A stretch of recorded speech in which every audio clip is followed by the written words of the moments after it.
Assalamualaikum warahmatullahi wabarakatuh.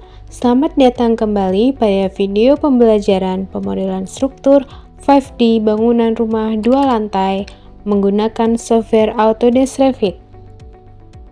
Nah, pada video sebelumnya kita telah selesai membuat pemodelan 3D struktur rumah 2 lantai pada Revit. Pada video kali ini, kita akan membuat pemodelan 4D dari model 3D yang sudah kita buat sebelumnya di Revit.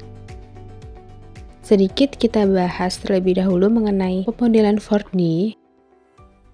Jadi pemodelan 4D merupakan proses integrasi antara model 3D dengan waktu pelaksanaan proyek konstruksi, sehingga memungkinkan pengguna untuk mensimulasikan tahapan pembangunan secara visual berdasarkan jadwal. Pemodelan ini membantu pemangku kepentingan dalam memahami urutan kerja, mengidentifikasi konflik waktu dan ruang, serta meningkatkan efisiensi pelaksanaan proyek. Nah, kali ini kita akan membuat penjadwalan proyek atau time schedule dan juga simulasinya. Untuk membuat time schedule-nya, kita gunakan Microsoft Project, dan untuk memvisualisasikan bentuk 4D atau simulasi 4D-nya, kita akan gunakan software Navisworks Manage. Nah, sebenarnya pada Navisworks kita juga bisa membuat time schedule-nya langsung. Tetapi di sini agar lebih mudah, kita buat terlebih dahulu di Microsoft Project. Selanjutnya, file tersebut bisa kita ekspor ke Navisworks. Nah, untuk langkah pertama yaitu kita buat time schedule atau penjadwalan proyek pada Microsoft Project-nya. Pertama, kita buka dulu untuk software Microsoft Project di perangkat kita. Selanjutnya, kita buka untuk project baru. Kita pilih klik New, lalu kita pilih yang blank project. Nah, berikut untuk tampilan dari project baru yang kita buka. Selanjutnya, kita atur untuk Project Information atau informasi dasar proyek. Nah, kita pergi ke tab Project, lalu kita pilih yang Project Information. Nah, di situ kita tentukan untuk tanggal mulai proyek pada kolom Start Date. Kita isi tanggal di mana kita merencanakan proyek tersebut akan dimulai. Jika sudah, kita klik OK.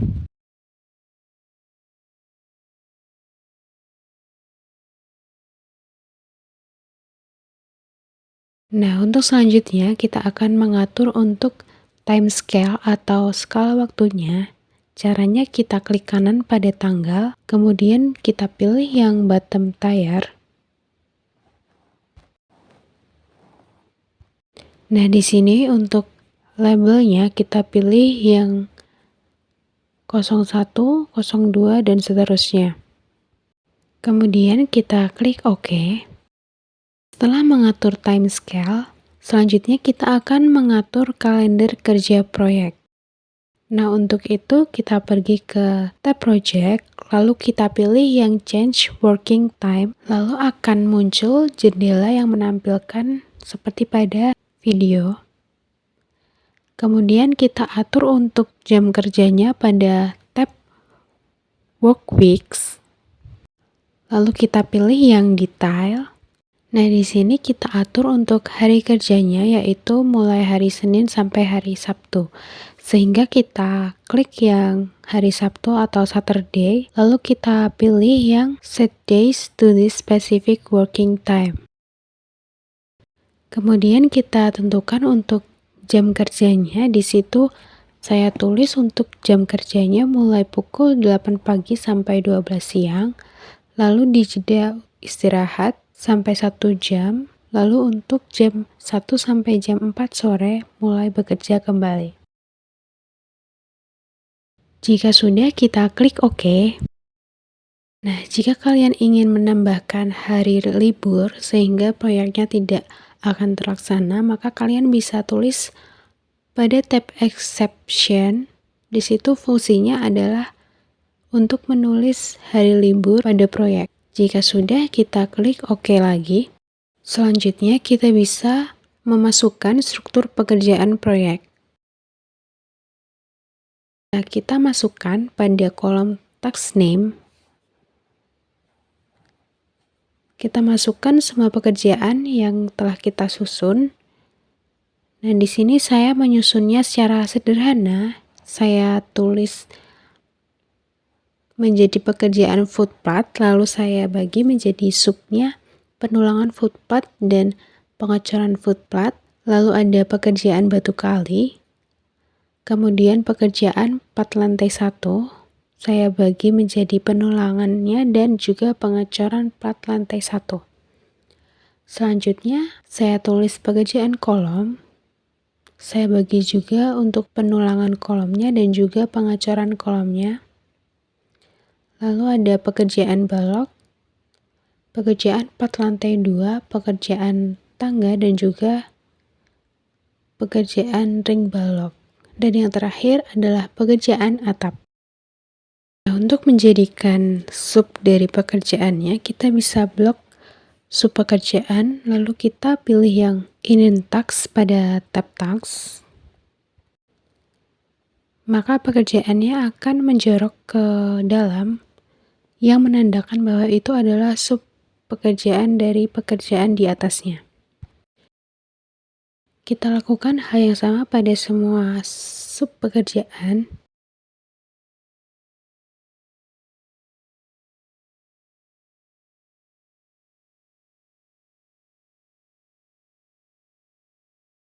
Untuk langkah selanjutnya yaitu kita akan menambahkan durasi pekerjaan. Kita tambahkan pada kolom duration. Nah, di situ kita isi berdasarkan time schedule. Kita isi untuk durasi pekerjaannya itu berapa hari pada setiap baris pekerjaan. Misal di situ saya tulis untuk pekerjaan penulangan footpath itu 5 hari, lalu untuk pengecoran footpath 2 hari, dan lain-lainnya. Nah, di sini saya isi random dan saya isi secara sederhana karena ini hanya sebagai contoh saja. Kita isi semua durasi pada setiap pekerjaannya. Nah, jika sudah, kita akan lanjut untuk mengaktifkan auto schedule. Nah, jadi untuk mengisi tanggalnya secara otomatis, kita bisa aktifkan auto schedule. Caranya kita pilih pada kolom task name, lalu kita ke tab task, dan kita pilih yang auto schedule, maka untuk tanggalnya akan terhitung dan terisi secara otomatis. Nah, langkah yang selanjutnya kita akan mengatur untuk predecessor-nya, yaitu kita akan membuat atau menghubungkan antara aktivitas agar urutan pekerjaannya teratur. Kita isi pada kolom predecessor untuk mengatur pekerjaan mana yang harus selesai sebelum pekerjaan berikutnya dimulai.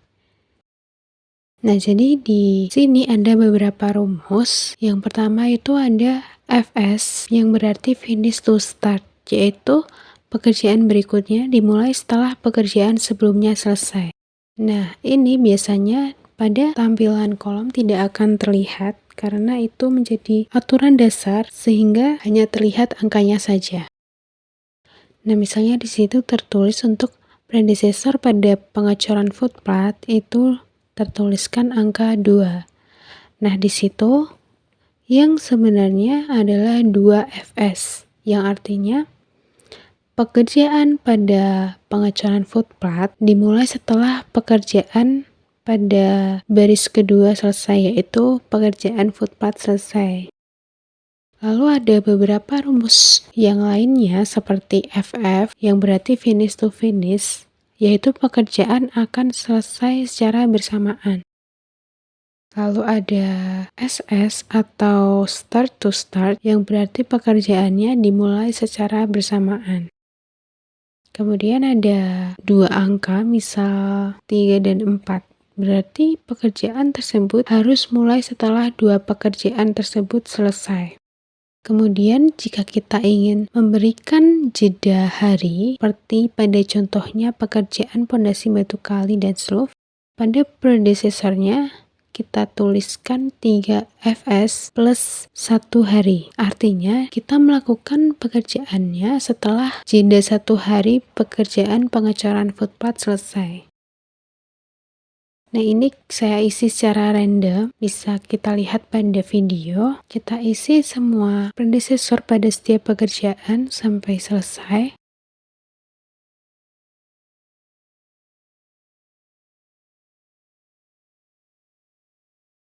Nah, jika sudah, langkah yang terakhir yaitu kita simpan file kita. Caranya kita pergi pada tab file, lalu kita pilih yang save. Kita beri nama filenya, dan kita tentukan untuk lokasi tempat file tersebut.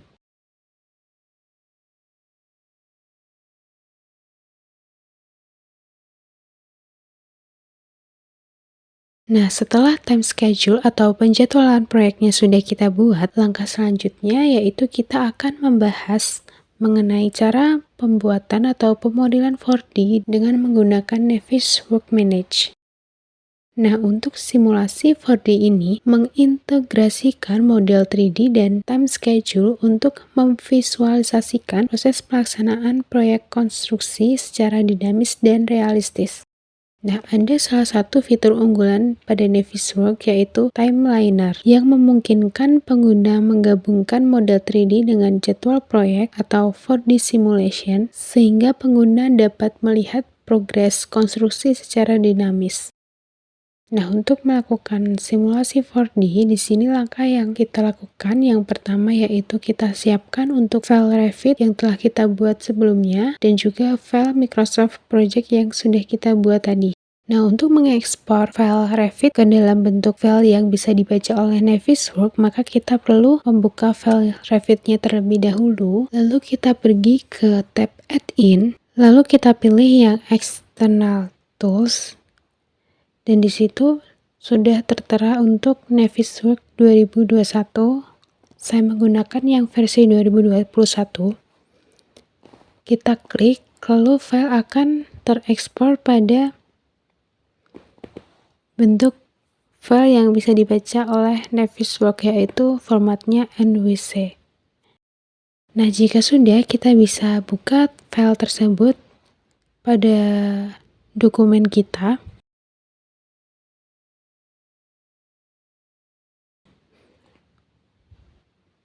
Kita pergi ke dokumen, lalu kita cari file yang sudah kita ekspor tadi. Kita klik dan kita buka pada Navisworks.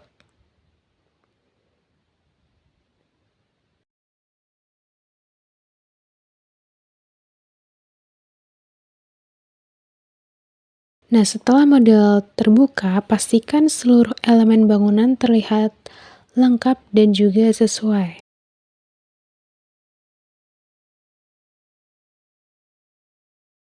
Setelah itu, kita bisa buka pada tab Home, kita pilih yang Selection Tree.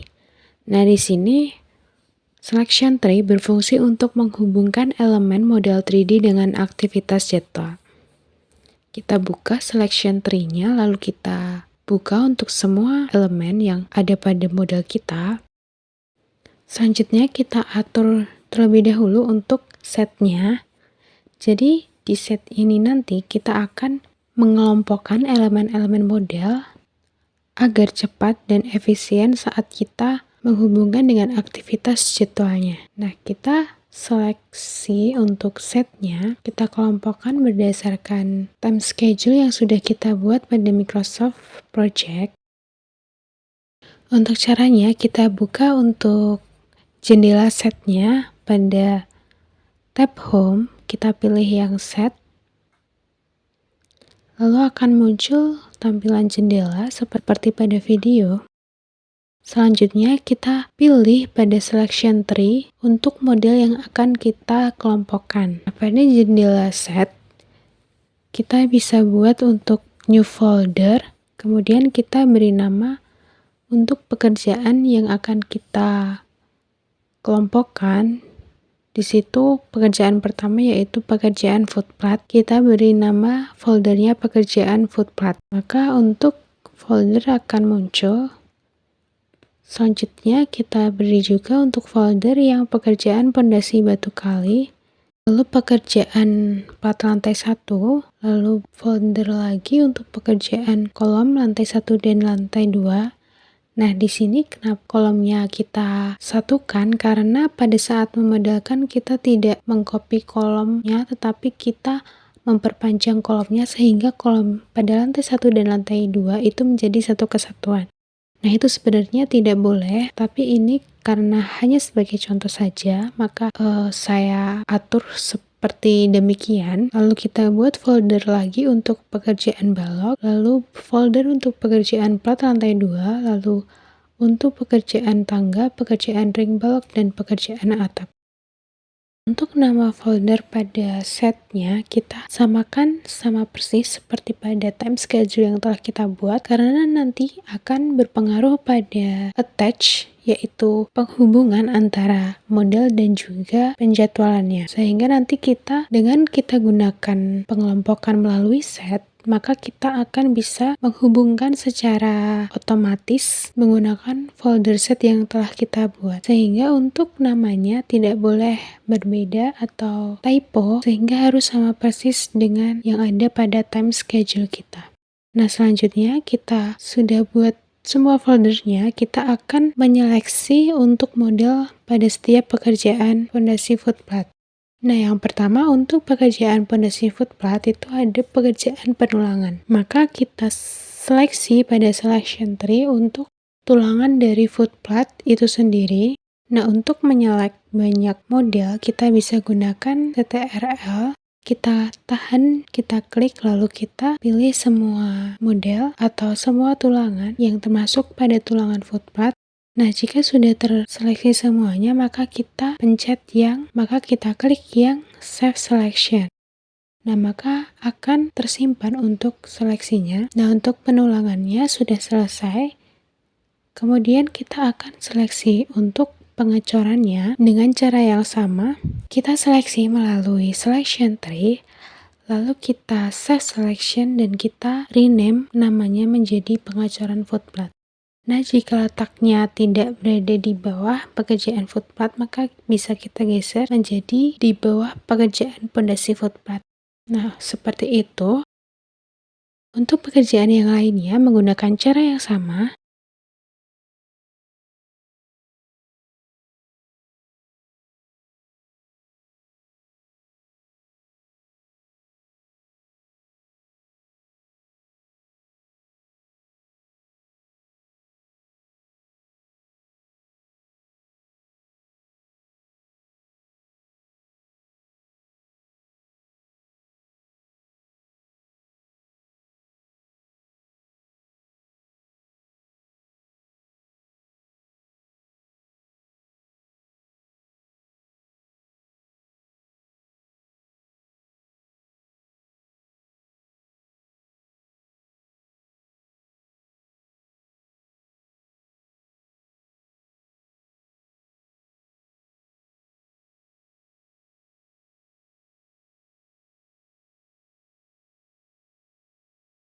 Nah, jika untuk setnya sudah selesai kita buat, langkah yang selanjutnya kita akan mengimport jadwal dari Microsoft Project yang sudah kita buat sebelumnya. Nah, caranya kita buka dulu untuk fitur Timeliner yang ada pada Home. Maka pada tampilannya akan terlihat pada bagian bawah. Selanjutnya kita bisa pergi ke Data Search. Lalu kita klik yang Add. Nah, di situ kita pilih yang Microsoft Project MPX. Jadi kita akan mengekspor file Microsoft Project kita ke dalam Navisworks kita. Lalu kita diarahkan untuk memilih filenya. Nah, di situ ada jendela untuk field selector. Nah, untuk yang synchronization ID-nya kita pilih yang unique ID. Lalu untuk yang plan start date-nya kita pilih yang start. Lalu untuk plan end date-nya kita pilih yang finish. Lalu kita klik OK. Nah, di bagian task belum muncul. maka kita perlu refresh. Pada bagian data search, kita pilih yang refresh. Setelah kita refresh, maka akan muncul untuk penjadwalan yang sudah kita buat sebelumnya pada tab yang task. Selanjutnya kita buka task. Kita klik yang attach, lalu ada pilihan attach set. Kita pilih yang attach set. Nah, maka ada pilihan, kita pilih yang kedua yaitu map timeliner task from column name to selection sets with the same name. Selanjutnya kita apply rules, maka akan secara otomatis untuk setiap pekerjaannya sudah ter-attach. Nah, untuk task type-nya kita pilih yang construct, kita ganti semua menjadi construct.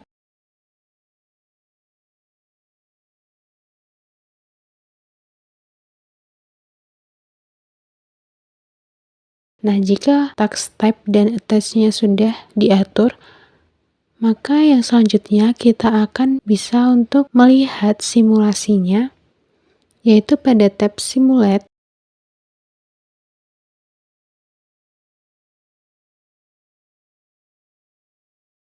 Setelah itu, kita bisa tekan untuk tombol play untuk memulai simulasi konstruksi berdasarkan penjadwalan proyek yang sudah kita buat sebelumnya.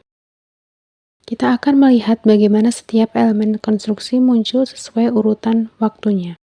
Nah, jadi proses ini membantu perencana proyek memahami urutan pekerjaan, menghindari konflik waktu, dan juga mengoptimalkan urutan pelaksanaannya.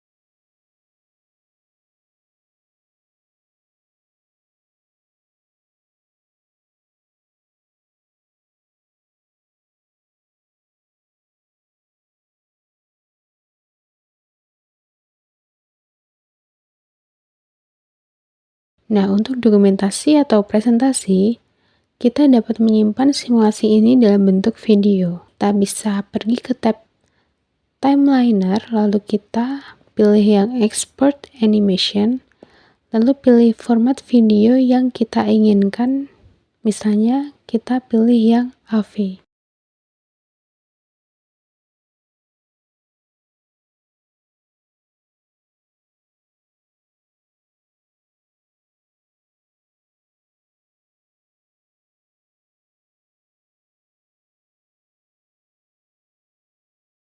Nah, dengan mengikuti langkah-langkah tadi, kita telah berhasil membuat simulasi pemodelan 4D menggunakan Navis Workmanage. Hal ini akan sangat membantu dalam pengambilan keputusan proyek, terutama dalam mengkomunikasikan jadwal kepada pihak terkait.